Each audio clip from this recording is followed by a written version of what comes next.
Doctor তময়ন্তী মোহনার অতীতের কথা শুভলক্ষীকে বলে দিলে মোহনা এটা জানতে পেরে ডক্টর তময়ন্তীর কাছে গিয়ে রেগে বলে ওঠে, এটা তুমি কি করলে? তোমাকে আমি ছাড়বো না, শেষ করে ফেলবো।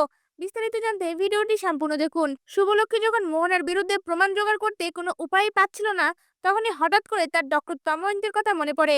শুভলক্ষী ঘরের মধ্যে একা একা বলতে থাকে, ডক্টর তময়ন্তী তো মোহনার অনেক পুরনো ফ্রেন্ড, নিশ্চয়ই মোহনার 6 বছর আগের ঘটনা জানে।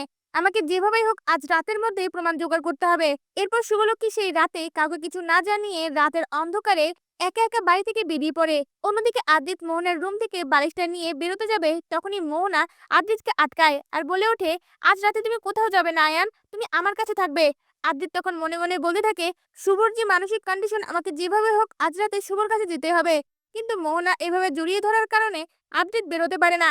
আদ্রিত তখন বুদ্ধি খাটিয়ে বলে ওঠে, মোহনা, আমি তোমার কথায় শুভলক্ষীকে ডিভোর্স দিয়ে দিয়েছি। আমরা তো কিছুদিনের মধ্যে বিয়ে করে নেব, তখন আমরা একসঙ্গে থাকবো। এখন এটা করা ঠিক হবে না। মোহনা এই বিষয়টা মানতে রাজি হয় না। তখন আদ্রিত আবারও মোহনাকে বোঝানোর চেষ্টা করে। তখন মোহনা বলে ওঠে, আচ্ছা ঠিক আছে, শুভলক্ষী এই বাড়ি থেকে বেরিয়ে গেলে আমরা একসঙ্গে থাকবো। এই কথা শুনে আদ্রিত রাজি হয়ে যায়।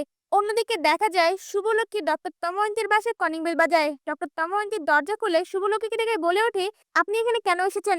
আবার কি দরকার? শুভলক্ষী তখন বলে ওঠে, আমার তোমার সঙ্গে কথা আছে। এ বলে বাড়ির ভেতরে ঢুকে পড়ে।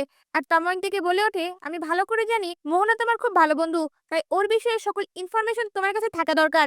আমি মোহনার বিষয়ে ইনফরমেশন চাই। বলছি, এমন কোনো ঘটনা আছে কি ওর জীবনে কেউ জানে না, বা এমন কোনো রহস্য? এই কথা শোনা মাত্রই ডক্টর তময়ন্তী চমকে ওঠে। শুভলক্ষী তখন বুঝতে পেরে যায় তময়ন্তী সকল কিছু জানে। তময়ন্তী ঘাবড়ে গিয়ে উত্তর দিয়ে বলে ওঠে, না, আমি কিছু জানি না।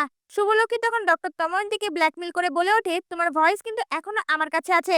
ওই ভয়েস রেকর্ডটা যদি আমি থানায় জমা দিই, তাহলে কিন্তু তোমার ডক্টরের লাইসেন্সটা বাতিল হয়ে যেতে পারে।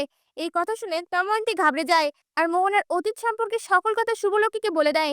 শুভলক্ষী কথাগুলো শুনে চমকে ওঠে আর সঙ্গে সঙ্গে বলে ওঠে, তোমার কাছে কি কোনো প্রমাণ আছে? ডক্টর তময়ন্তী তখন একটা ফাইল শুভলক্ষীর হাতে তুলে দেয়। আর শুভলক্ষী সেই প্রমাণটা হাতে নিয়ে বলে ওঠে, এখন আমার হাতে মোক্ষম অস্ত্র আছে, এবার মোহনাকে আমি উচিত শায়েস্তা করব। এই বলে একদৃষ্টিতে তাকিয়ে থাকে। তা ভিউয়ার্স, এমনটাই যদি নতুন পর্বগুলিতে হয়, আপনাদের দেখতে কেমন লাগবে? আপনাদের মতামত আমাদের কমেন্টে জানান। ধন্যবাদ।